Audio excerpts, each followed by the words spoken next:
Hello everyone and welcome to SaaS Innovate on tour in Mumbai. This is our premier event on data, analytics and AI. And I'm thrilled that we have here today Mr. Mahesh Balasubramanian, MD of Kotak Life Insurance. Mahesh, thank you for joining us. Thanks for having me here. Wonderful. One of the things that I wanted to just check with you is the fact that insurance as an industry has been rapidly evolving. You talked about it in your presentation. We've seen over 10x growth in the last 11 years. It's moving to a marketplace model. We have risk-based supervision, and we also have IFRS 17 on the horizon. What's the impact of AI and analytics on all of these trends? Well, it's all playing out right now because while we have seen a considerable amount of impact already on AI, we have been using a lot of this. Maybe it's all coming under the umbrella of AI. For instance, robotic process automation is something that we have been used to. We have been running score models which are on an auto-learn model in terms of taking data of the past and projecting into the future. So a lot of stuff is already happening out there, but it's all getting converged into the larger AI and now more importantly, generative AI, which is probably the most interesting thing that we're all looking at, right?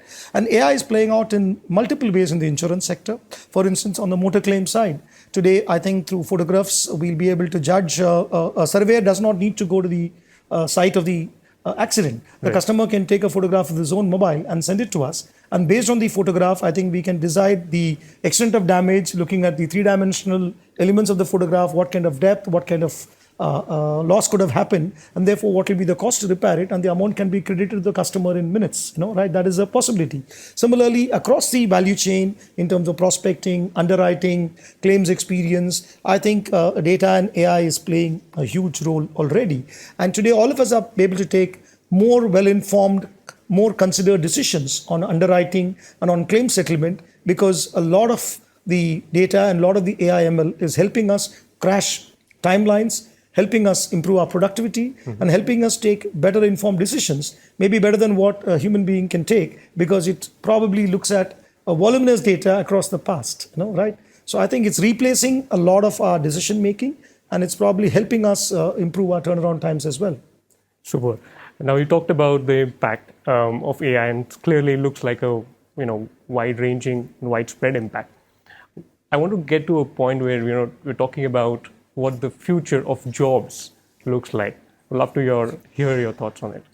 Please understand that we have been at the center of evolution as a civilization for the last 200, 300 years. Ever since the metallic civilization, when we became more industrialized, and thereafter the leverage of technology, advent of computers, advent of now new age technologies. I think people have to transform and evolve, right? I think it's all about evolution, right? Will some jobs be replaced by AI and advent of all that? Of course it is going to be. But does not mean that more jobs will not get created, right? Historically, we have seen when computers came, everybody thought there'll be more jobless people. Yeah. But it fired an entire different range of industries and then brought in a lot more today in terms of the job creation after computers has been far more than we thought that jobs will go because of computers, right? So I'm always bullish on this. I'm always on the fact that, look here, as a civilization, we have evolved. We are all billions of years on this planet and the recorded civilization is about 13,000 years and 5,000 years of recorded history.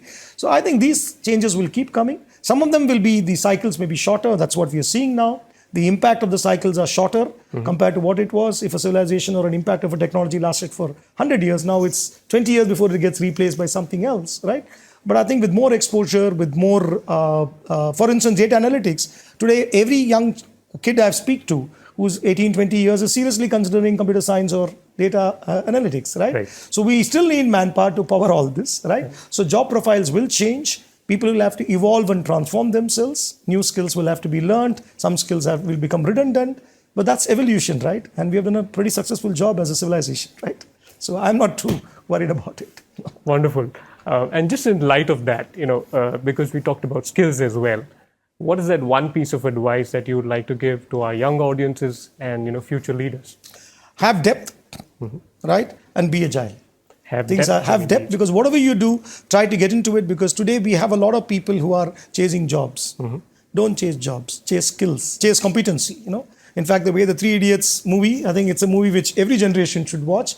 What is that movie trying to tell you? Be good at what you do, right? I think it's important to develop good skill sets in what you do and be nimble and agile to absorb new skill sets, right? Jobs, opportunities, career path, all that will happen.